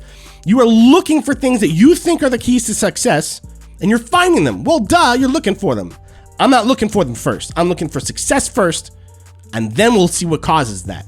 So to me, like I said, you want to use baseball again? If it's bunts, I don't care if it wins games. Then we will switch our entire thing to bunts. I personally do not care how, because we will just adjust our play style to match the how. That's what I mean by it doesn't matter. Not that it doesn't matter that it exists. It matters that it exists, the how. But what I'm saying is, does it work first? And then we figure out how. See how that can be I feel like I'm repeating myself, but so at the same time, 40 minutes, I mean, a lot of repetition going on here too, my man. Like how those goals went in or how they got that plus minus rating. Like that matters way more than the base result. Way more. No. I don't understand how that logic works at all. Because if you come up with a strategy that doesn't work, then who cares? If you look at all the stats and you go, oh man, that means that we should do this, and it never works for you, nobody cares that you were statistically better off. You don't know. It's not 100% guarantee. So what if, okay, there's a theory, or not theory, but there's a concept, especially in sports. It's called the hot hand theory, okay? And this guy knows what I'm talking about. See, he thinks I don't know this stuff, but I do. It's called the hot hand theory, okay? What has happened before will never accurately predict, like with guaranteed certainty, what will happen next. Just because a guy at the free throw line in basketball has nailed the last 100 free throws he's taken, it has no statistical bearing on whether or not he's going to get the next one. The fact that he's done it 100 times has no statistical weight in what is about to occur. Okay? If you're just looking at the raw data of it. That's the hot hand theory. Just because he's done it before doesn't mean he's going to continue to do it. All right? So because you don't know what's coming next, right? You'll never quite be able to pinpoint how you got there. I'm getting kind of lost on this one now. This is why I just needed to have things written down. Literally talked about earlier in the video how a player's points and goals can be influenced by his team. And apparently that just doesn't matter anymore. Right? It doesn't matter. It doesn't matter because if it happened this way or that way or whatever else, I don't care which way it happened. We'll just copy whatever way works. Do you see what I'm saying? So I don't care which way we have to do it to win, right? I don't care which way we have to play this game to win. I want the way that's going to win. And we'll figure out what that is once we see what wins. That doesn't make any sense. Plus minus will tell you. Honestly, every GM in the league should be trying to find the cheapest player they can get with the highest intangibility rating they can find. That is how you're going to find good players on the cheap. Will this one stat solve all your problems? Of course not. You might need a third line guy to give a lot of energy. Like I'm seeing it right here. Penalties. You might be looking for a superstar to be the first line so you can build a team around them. I don't know. But anytime you've got your decisions worked down to the last couple of players you're trying to figure out, I would be using this intangibility rating to make the decision. Maybe I'm just a crazy Leafs fan, but if you're darn right I am. In your fantasy league every single year, can you afford not to take a chance on what I'm saying? So let the hate-filled comments begin. And boy, did I get them on Instagram. Like, first of all, I'm not trying to... is in the house! Oh, thanks. Thanks. You joined the big league, man. Hey, way to go, Pilsy. Thanks, buddy. That means a lot, man. Should I call you JM now? Do you prefer JM on here? To keep it legit for like what the chat room is? I'm trying to match your chat room stuff. It's JM tonight, I think. All right, thanks, buddy. You're gonna watch this. If you sit through the whole like half an hour thing, like thanks. And yeah, we did. So thanks to you guys too. I'm not trying to send any hate or anything, but he's not. You bring up fantasy hockey again, which doesn't make sense at all. Because why would a stat that accounts for goals against matter in fantasy hockey? Like, offense matters, right? Like, Patrick Kane's plus-minus rating isn't great. Kyle Connor's plus-minus rating hasn't been great. McDavid and Draisaitl don't have great plus-minus ratings. None of those guys are good defensive players at all. But they're great in fantasy hockey. Same with Ovechkin. Ovechkin's fantastic in fantasy hockey. His defensive stats have been bad. Like, it doesn't, like, that doesn't make any sense. See, again, that's opinion. Okay? Because again, what are we trying to do in fantasy hockey? Now, first, before we continue this, I do want to throw out the fact that like my understanding of what fantasy hockey is comes from like me and my buddies just coming up with nonsense. You know, anytime we feel like it for playoff betting or anything else, or doing a whole season or whatever. I'm talking about like. I'm talking about like schoolyard stuff. You know what I mean? That like I understand that now there's a whole world of online gambling and fantasy hockey and stuff like that. So, what he's about to say here in terms of how they track what's worth things and everything, he's gonna know a lot more about that than I do. Again, I'm just trying to make my thing relatable to people. So maybe I overstepped my bounds a little bit on that one. I don't know. I was talking more about just the friendly stuff that like me and my guys like would do to try and win a season for who's gonna get a case of beer or something like that. You know what I mean? But he's right. There's a whole lot of other stuff going on out there that I do not know about in terms of how they mark points and everything. So he could totally be right, and this thing would be totally useless. But I would argue that whatever you're trying to find a left defense that gets a lot of points, right? First, look at the ones that are successful. Just isolate them right off the bat. Who's successful? Okay? Find the successful ones and go, okay, well, that guy's got the most points out of the successful ones. Yeah, you don't want a guy who's successful, right? He's got a plus 22 for the past season, but, he's got 1 assist. Yeah, okay, I wouldn't want that either. Now, that's highly unlikely, really, but theoretically it could happen. So, yeah, I wouldn't pick him. But I'd pick one of the other plus 22s, right? Divided by games played for my IR, right? My intangibility rating. And I would say, okay, that one's got a better one, right? That one's got more points. Just isolate them. Get yourself in the ballpark. You're using the stat wrong, not me. You know what I mean? You're using it wrong, not me. Plus minus doesn't help you find good fantasy players. Like, even if your league uses categories. And yeah, you guys are saying that like this guy, confuses opinion and facts. A lot of these analytics guys do. They make crazy assumptions and impose opinions. That's not how it works. I don't understand how that. Right, so a player can block 2 shots a game or 12, and his plus minus can still be 0 because the other team didn't score a goal. Like, it doesn't.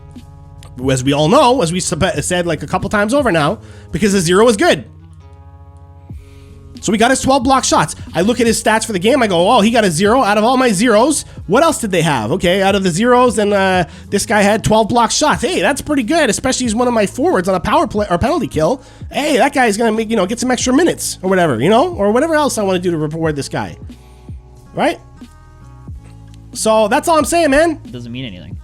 I don't get how plus minus can help you in fantasy hockey. I'm gonna go into a couple examples now. From now you do. Comments that I want. Oh, we're getting into my comments, guys. Just kind of like give more real world examples because everything I've talked about here has been fairly like abstract, and it's like, well, can you prove? Dude, you're not abstract. No. You're not abstract. Advanced analytics lacks abstraction. If that makes any sense. What's the word there? Your stuff is concrete evidence. Your stuff is concrete evidence, which is good for proving certain points. Like I said before, your stats are beautiful for that, for pinpointing certain points you want to make. It's not abstract. I'm abstract, okay? Look at me. I'm trying to deliver hard analytics knowledge wearing stupid Leaf stuff. Okay? I'm abstract, dude. All right? And so's my stats. Sure. We'll dive into that right now. Look at this. So screenshots. Comments on your video I wanted to address. This is one of them. We were talking to NHL Benchside. Great page, by the way. Go follow him. Great guy. Yeah, cool. Go follow them too. And you're talking about WAR here and how WAR doesn't add penalty killing defense and power play offense, or power play defense and penalty kill offense, but plus minus does. I guess is true, but I know. Also not really, because how can you tell me how to distinguish over a player's career how many of their minuses are due to goals against on the power play? First of all, yeah, you guys are abstract too, in the chat. Absolutely. Yeah, so how does it include it? Well, it doesn't distinguish. I'm not even tracking that. You know what I mean? Like, you're tracking that, and that's cool. Please continue to. So if you're curious and you want to know how many of those points were power plays or penalty kills or even strength or 3-on-3 overtime, whatever you want to track, man, keep tracking it. Keep tracking it. I'm down for it all. But my stat tells you before you even look at that if success is happening, okay? Plus minus includes that in the sense that it's the result of all that. All right? It's the result. Is there a way to do that? I haven't found one. What about shorthanded goals for that they didn't get a point on? Because obviously you can find shorthanded points, but shorthanded goals like where they were the fourth forward and didn't touch the puck. I hate that. I hate that. I hate that. They didn't touch the puck, so why do they get credit for anything? That's got to be one of the dumbest things. And I'm probably taking it out of context here, but I'm just talking about a lot of other people who've used this thing with me. Oh, you got a plus and he didn't even touch the puck. So what? So what? You know what I mean? He did his job right. He did his job right. The puck went in while he was on the ice. Okay? And if that happens more times over a career than not, there is success to be had there. Figure it out. Right. What about empty netters? Because empty net Who plus cares? minus is completely different than plus minus during like the game in general. Can't distinguish against that either because the NHL don't need to empty net goals to be even strength. Do you know how hard it is to actually get an empty net goal in the NHL? Okay. I know there's percentages to show you how easy it is, but to be the one that actually gets it, first of all, you got to be out there in that time of the game. A lot of superstar elite players are not. Why? Because there are offensive risks. Some are really good at it. So you'll find some elite players that are out there doing it too. It depends on your team, right? But I'm saying that there are some players that are third and fourth liners that will be out there over a star player when there's an empty net. And they like to discredit those empty net goals because they're a third liner. They're only out there to kill time. Yeah, that's a hard job to do against elite players that are feeling desperate with an extra man. That is a hard thing to do that your stats discredit. Your stats belittle. Plus minus does not. Plus minus says you got the job done.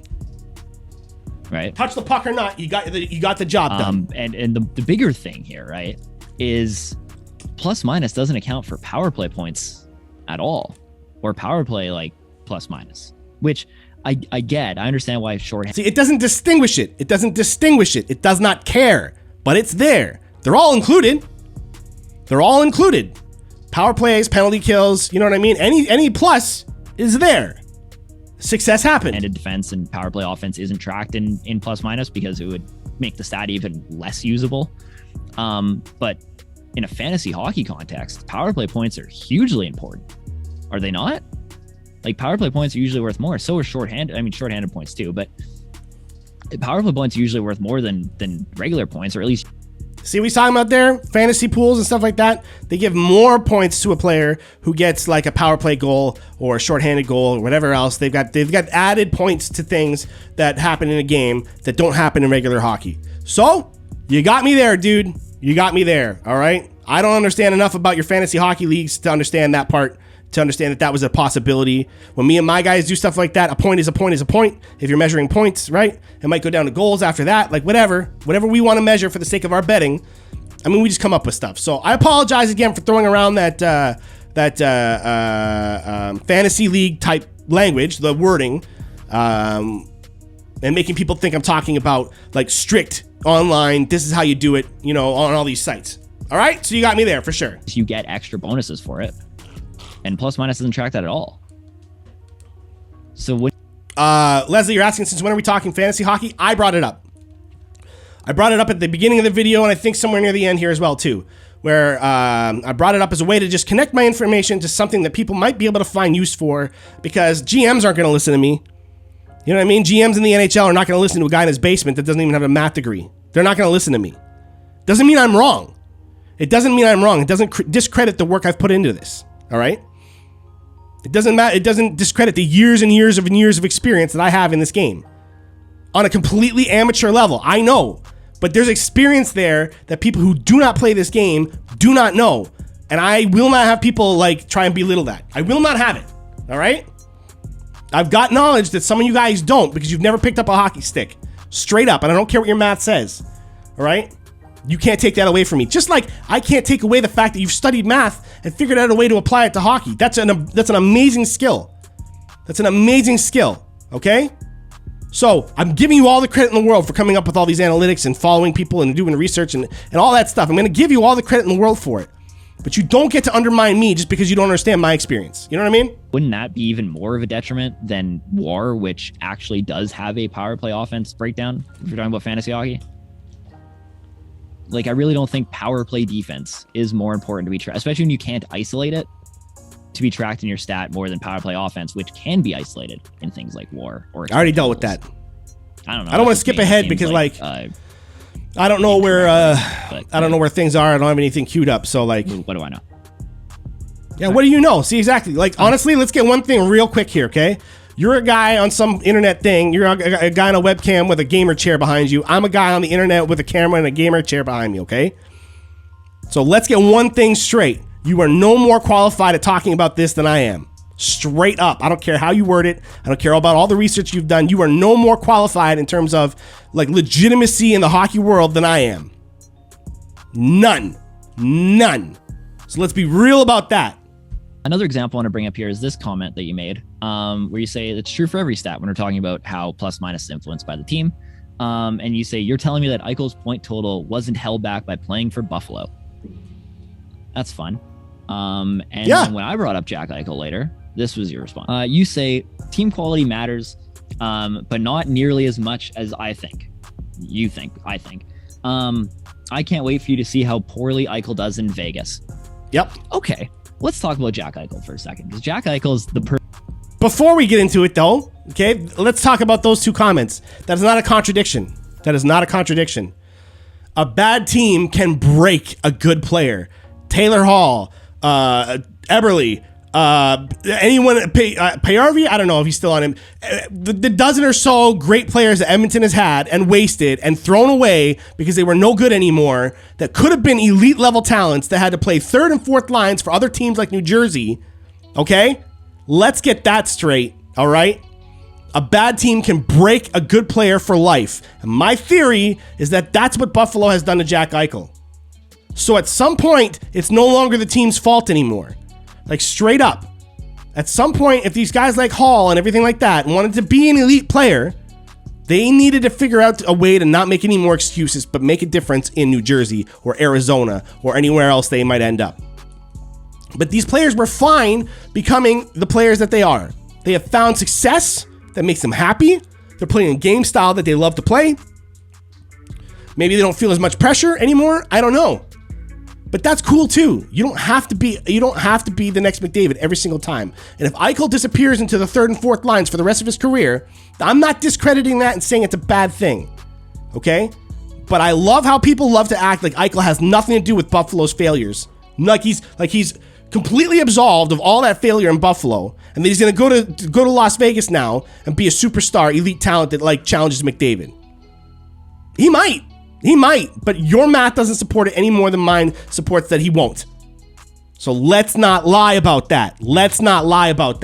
Perfect case. I love Buffalo for examples like this, because Buffalo's so awful. He hasn't even hit the bottom of the water. That it like validates the fact that plus minus is useless. So let's say, it's useless. Right, that Jack Eichel was drafted by an average team in the NHL in 2015 instead of the Sabres. Let's say he went to like Calgary, right? Calgary's been cool. Let's do it over the last couple of years. They've had some good swings, bad swings, whatever, right? Let's just say, right, and this can be a super conservative number. Let's say that Jack Eichel playing in Calgary would get him an extra 5 points a season. Okay, 5 points a season. Now you brought up the fact that Eichel's point total was tanked by Buffalo, so in that I didn't say tanked. Like, I don't think you're. I didn't say tanked. I said affected. You're saying tanked. I said affected. Affected means the bad players around him brought his numbers down some. The other part of it is his inability to rise above his situation. That player has a certain level of responsibility to his own actions. And you cannot completely write off a player's failures just because he was on a bad team. elite players or players that deserve pluses and minuses and stuff, right? Or like a high plus rating, a high IR, if you will. Players that get that rise above their limits. They rise above the things around them. They do. All right? So at some point, Eichel has to take responsibility for his failure in Buffalo as well. A little bit. At least a little bit. Talking about a 5-point swing. You're probably talking more about a 10, 15-point swing, which we'll get into in a second. I didn't say that. 5 points is like super conservative, right? Like that's one goal every, 16 games extra that he's getting. And let's also say, right, that because he's playing for a better goaltender behind him, and he's playing for a better overall team, that Calgary allows 5 fewer goals when Jack Eichel's on the ice than Buffalo would have. Again, super conservative number, but let's roll with it, right? So that's a goal swing 1 in every 8 games. So either every 8 games, the Flames are either scoring an extra goal or allowing 1 fewer goal with Jack Eichel on the ice. That's their impact on his stats, which okay, I think we both agree that 1 goal every 8 games, either way, isn't a team affecting his numbers all that much, right? Like we can, I think that's like 2 goals a game either way, 0.02, something like crazy. Anyway, so 1 goal so it's every 8 affecting games, his goals, plus or minus, is being affected by the team he's playing for, right? Cool. That would be a 10-point swing at the end of each season. Okay. So you'd go from a minus 10 to a 0 in that case, compared to what he'd be in Buffalo. Following along? I got it. You spent 10 minutes saying it. That would be 60 points. Jack Eichel on his career in Buffalo is a minus 69, right? You put him just on a neutral team with super conservative numbers, right? Plus 5 extra goals with him on the ice and negative 5 goals against with him on the ice, based on Calgary purely helping him out. See what he did there? Let's pause on that for a second. Maybe I'm getting this wrong because it was a lot of words for a very simple amount of math. Okay, maybe I'm getting this wrong.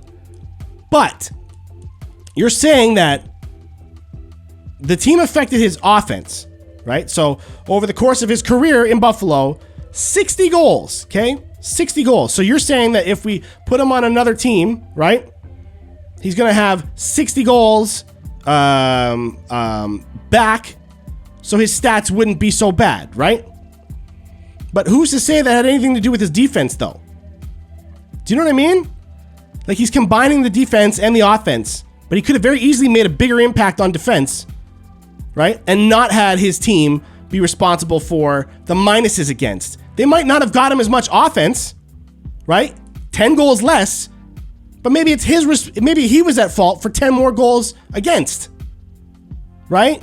You are trying to use offense to bring his minuses back up, but those minuses might have been caused strictly, theoretically, all from his defensive lapses. It's not true. We didn't track that, right? And I know we didn't. I'm cool with that. Are you? You're not. But the point is, just because you give him his goals back doesn't mean that he wouldn't have even sacrificed even more defense to get those 10 goals.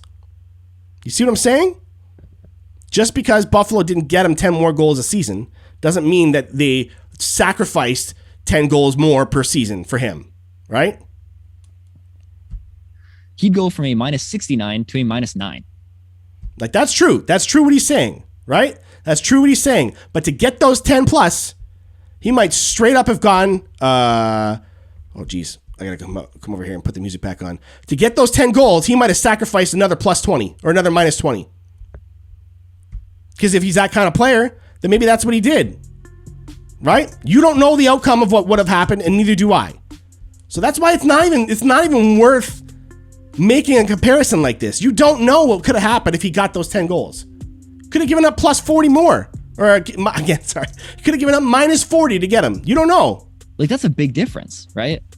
Like, that stat has completely different context now, just based on those points, right? And again, super conservative numbers, right? I'm saying 5 goals for and 5 less goals against. That's 1 goal every 8 games. Look, clearly to get as many goals as Eichel already has, he sacrificed a lot of defense to like do it. 15 either way, right? Like, you go from like a 70-point season to like a 90-point season, for example. All right, I think that's fair, right? Jack Eichel could be a 100-point player in a team like Calgary, or sure, even maybe, Vegas, right? Like, maybe I don't think that's unreasonable. So let's do 15-point swing. So the team that he's on not Buffalo, right? You can say it's Vegas if you want to, make it more, or Tampa Bay gets drafted by the Lightning instead of the Sabres. So they account for an extra 15 points when he's on the ice. Yeah, and they allow 15 fewer points, right? If he's on Tampa Bay, having Victor Hedman and Andre Vasilevsky on the ice when he's there is going to account for fewer goals against, right? Yeah, but like I said, his own play could sacrifice the defense. They talk about all the time, like how a minus might be unfair because the guy beside you was a total pylon and screwed up, and you have to take that minus. Yeah, exactly. So maybe Eichel was the one doing that for a lot of guys on his team. Right, like that's fair. I think that's okay. So 15 goals for. So he might actually bring down these better players with his crappy defense. It requires more him more looking at it every like 2.7 games. So let's say every 3 games, the Lightning affect 1 goal when he's on the ice. Again, still not that big of a number, right? Like that's 1 goal every 3 games change. Not a big deal. But over the course of a season, that's a 30-point swing. Right? Right. Again, you're saying that because you got goals now, you know what I mean? That small change over time, you know what I mean, would have accounted for more of a plus-minus rating. But again, you don't know if they would have had to give up more minuses to get that those goes from goals. a 0 to a plus 30. It's a big difference. Those aren't connected. Goals and plus-minus are not connected like that in terms last year, of goals going up doesn't mean your plus-minus goes up. I mean, theoretically, for each goal, yes. Previous to that, but over your career, if you're giving up more goals to get your goals, you're going to have a horrible minus. Plus 81 on that 30-point swing every season playing for Tampa Bay instead of Buffalo.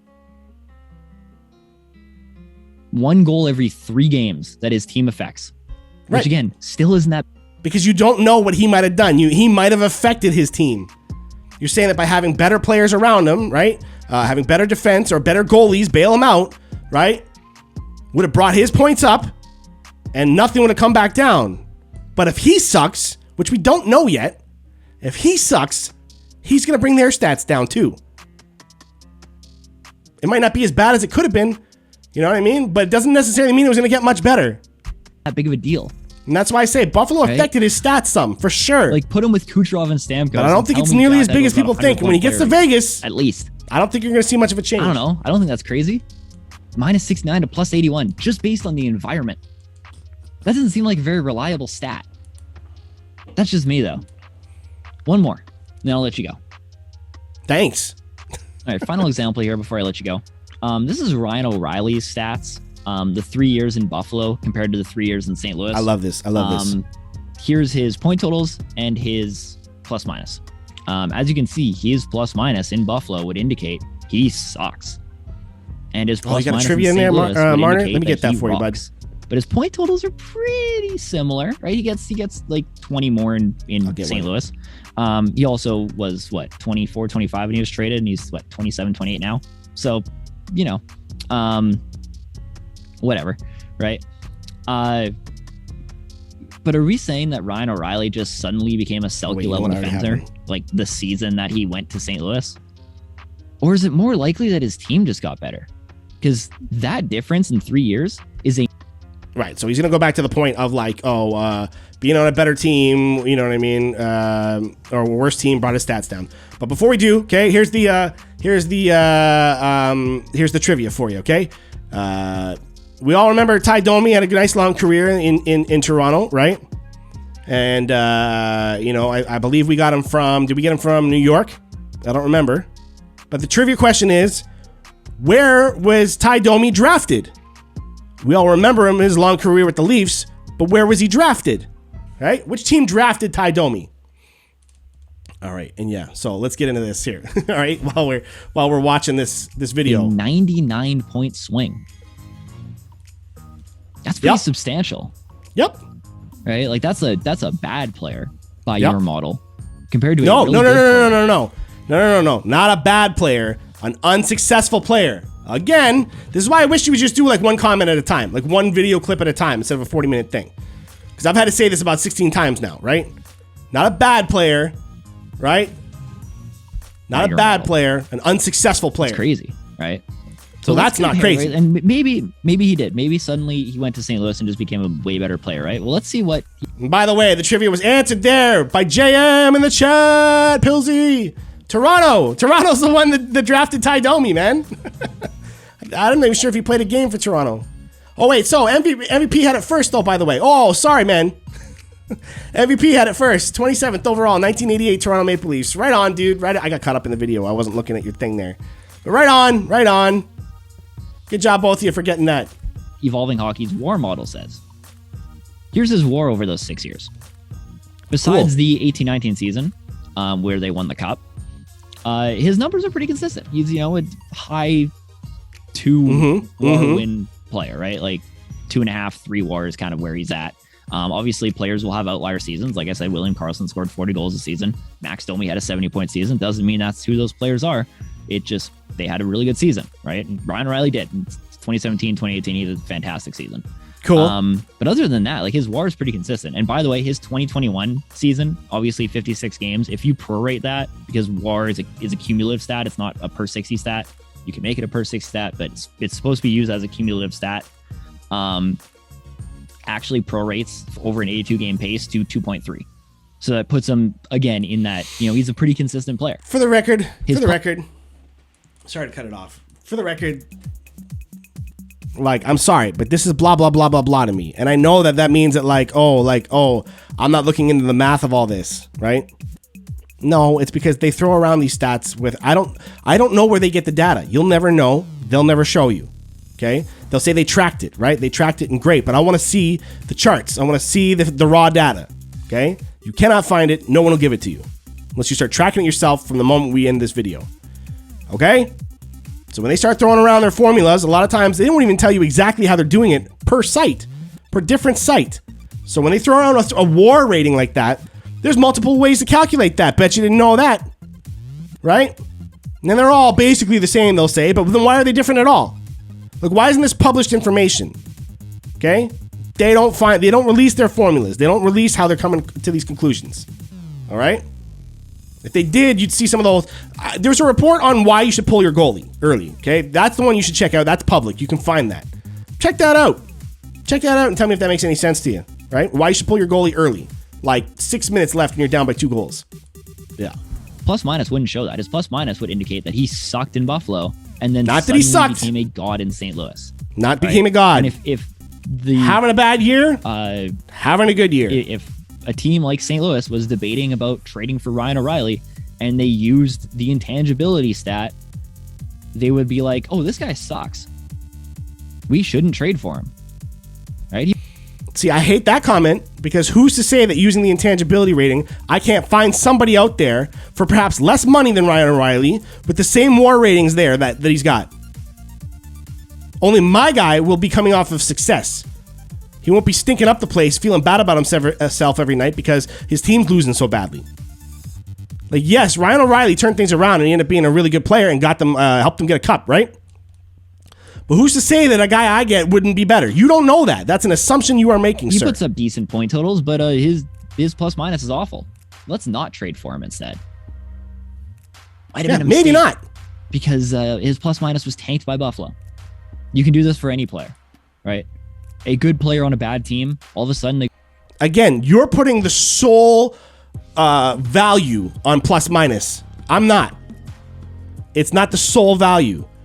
It's the one that's the most important. The most important to me. Deal with it, man. go to a good team. It's like, oh wow, their plus minus shot up. Weird.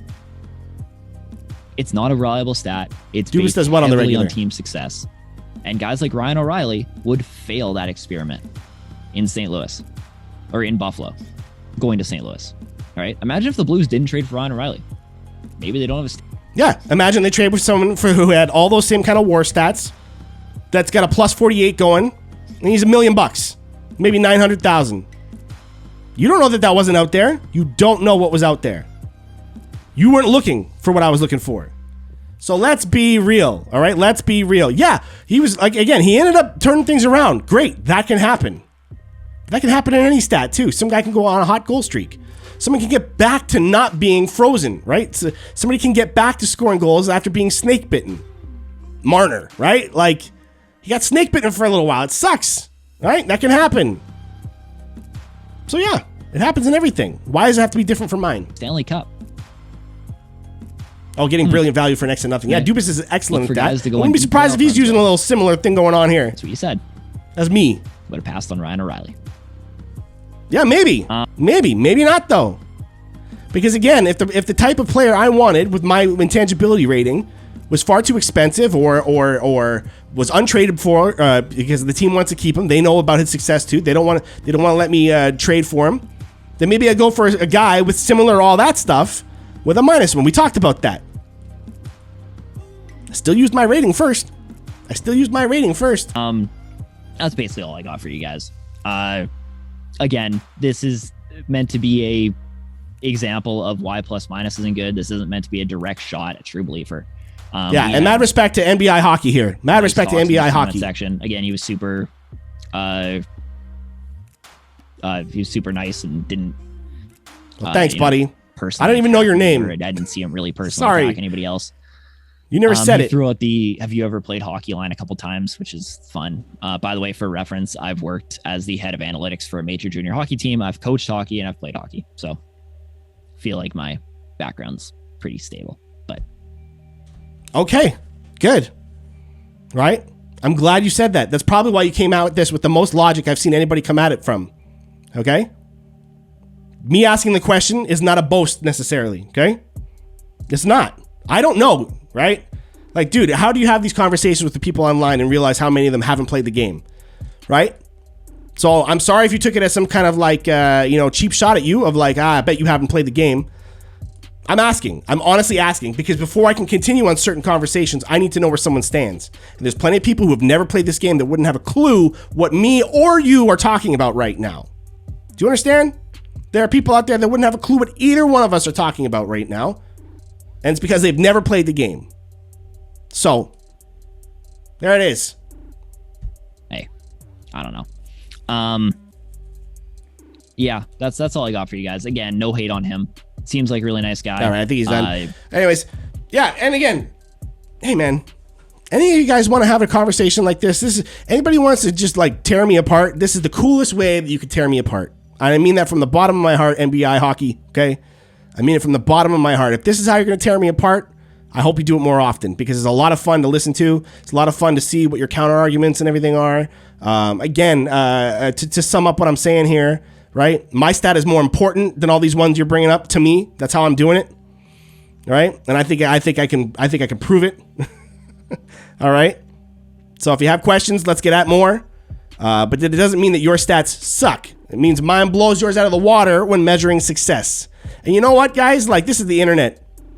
If you want to sell things, if you want to like get people entertained while they're learning, you got to use entertaining language. So I don't apologize for that one bit. Hopefully you can understand after there's 2 hours of me covering this video. So thanks to all you guys for coming out and joining me on this. Holy, right? Yeah. I mean, am I missing anything, guys, in the chat here? Let me get back to this. So again, thanks NBI hockey. Thanks NBI hockey for sending that out and making sure that I saw it. I appreciate you didn't just say it behind my back and let it go or whatever like that. You got me involved. So I appreciate that, man. Mad respect to you, okay? But am I missing anything there? Also note he said junior hockey, very big difference there. I mean, yeah, but at the same time, it's junior hockey's more than I ever played. It's more than I've ever coached. You know? It is. I got no more water left. All right, no more water left. All right. Sorry. I have to get you guys next time. I'm going to call it a day, man. It's almost 2 o'clock. I got to go. But you know what? Like, I had to have some fun. It's the holidays, and like everyone's all shut in certain places and stuff, and you know, it's tough out there. So just wanted to touch base with y'all and say how you doing and Merry Christmas, and I hope you're having a good time.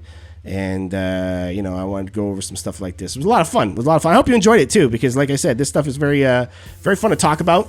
Yeah, there we go. It's very fun to talk about. I could do it all day, every day, and maybe one day I'll get to. Maybe one day guys like NBI hockey will be sitting there talking with me, and you know what I mean? We can make a go of it. Entertaining the internet world, right? The internet realm. But that's it for me, man. That was a marathon. Thank you so much for joining me, all right? And I'm sure you won't need to see this on YouTube, but if you're watching this later on YouTube and you're wondering what this is all about, hey, there's some hardcore fans right here. Hardcore fans of what we do around here. Not even of me, just of the theory of what's going on around here, right? The movement. Fans of the movement are right here. So thank you all in the chat right there. Catch those names. Burn them to your memory if you're watching this and you're new here, all right? So, yeah, man, if you want more of this stuff like this, okay, hey, you know what? Send me your clips, right? Send me clips on Instagram and let me know if I should talk about things like that, you know what I mean? If you see anybody else's videos or whatever like that, maybe we'll do it. Maybe we'll do it, you know? All right, thanks, guys. Have a good night.